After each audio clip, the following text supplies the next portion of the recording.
Haven't seen you guys in a bit. Well, I haven't seen you guys in a long time. But having issues at the house with the internet, entire city and region is out with AT&T. Construction workers cut the fiber optics line. So that's the reason why you really haven't seen me on. So have some time here where I have what I consider stable internet or data, whatever, with T-Maybe, also known as T-Mobile. But nonetheless, just watching the news, a lot of news clips, news stories, also reading a bit.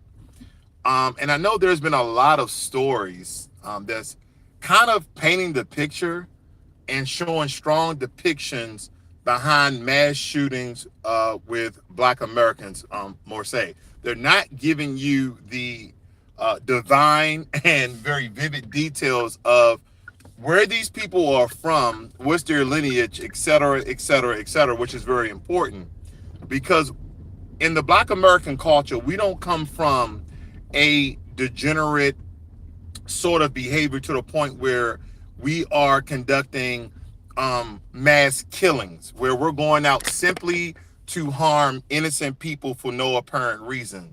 So when we're looking at the news, there was a mass shooting, mass killing up in New York in the subway. I'm still trying to find if this older gentleman was a Black American or he has some lineage from any of the Caribbean, African, and other countries thereof. And I also know that there was a Michelet Baptiste, a Haitian immigrant who also did a mass killing. I forgot the location on that. There were two others. One was in Philadelphia. I believe that was in a house party, which they label a mass shooting, where that necessarily, wasn't true.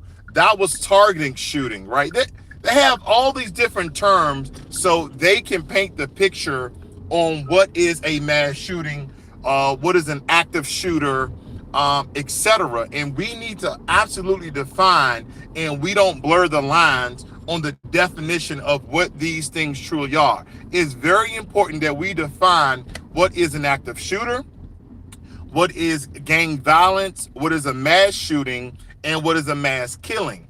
Now, if there's a house party going on and there's some people from the opposing gang that arrive on site inside of the party and they agree that there won't be any violence, but nonetheless, no one's checking people at a house party at an Airbnb if they have a gun on them.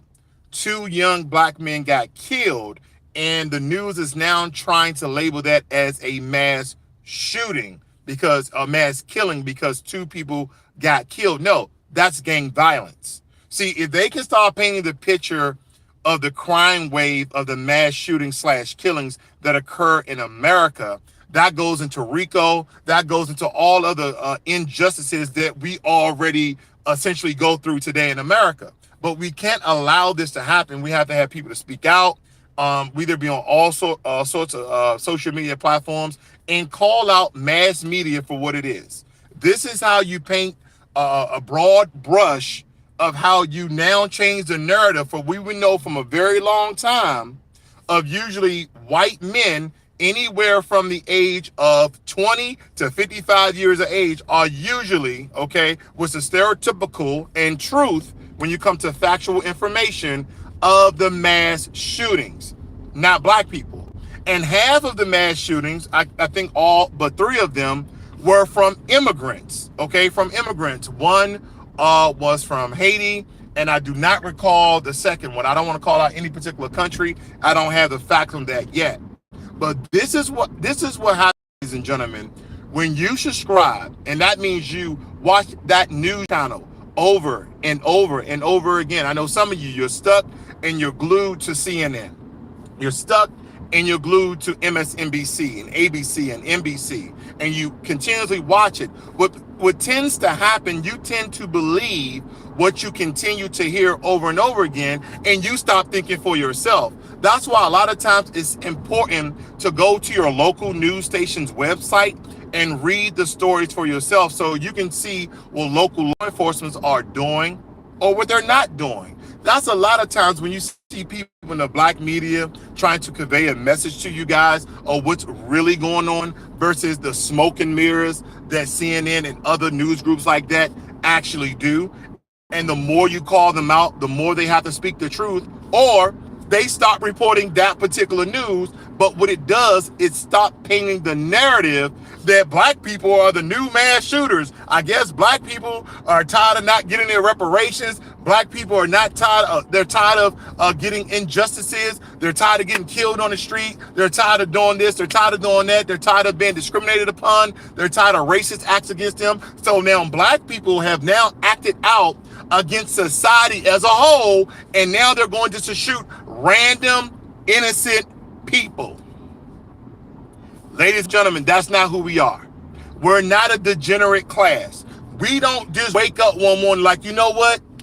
I'm tired of this. Even though I could understand, but this is not who we are.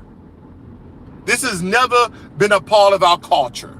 We don't just get up after years of oppression, after years of discrimination, after years of racism, after years of racial bias. You know what? I'm going to go get me an assault rifle and I'm just going to go somewhere random and shoot up the place. That's what I'm going to do. No, that's not how we were raised. That's not who we are. But we know non-black people tend to do that factually with statistics more than we ever would or could. So next time you're looking at the news, are you looking at the news to agree? Are you looking at the news to disagree?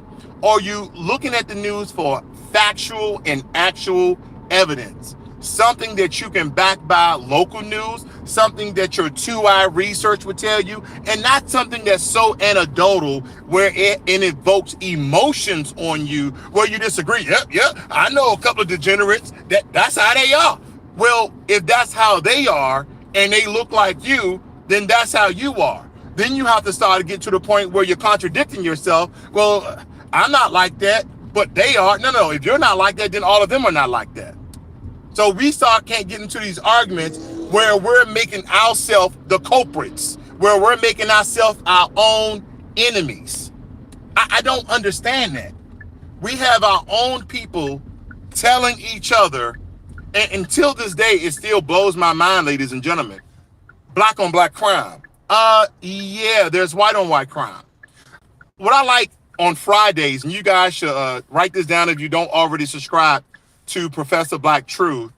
Every Friday, Professor Black Truth in the morning does a crime report.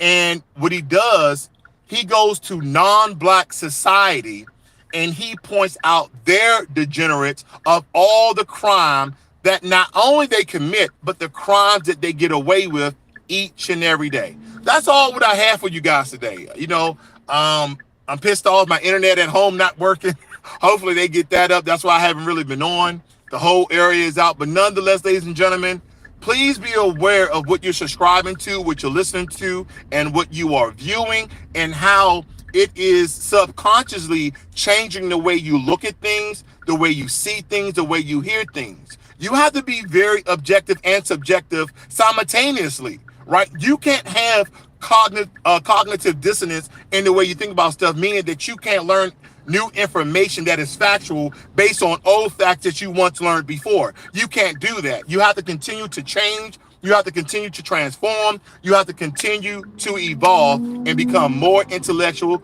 and intelligent each and every day. You guys have a great day. I'll talk to you guys on the next one.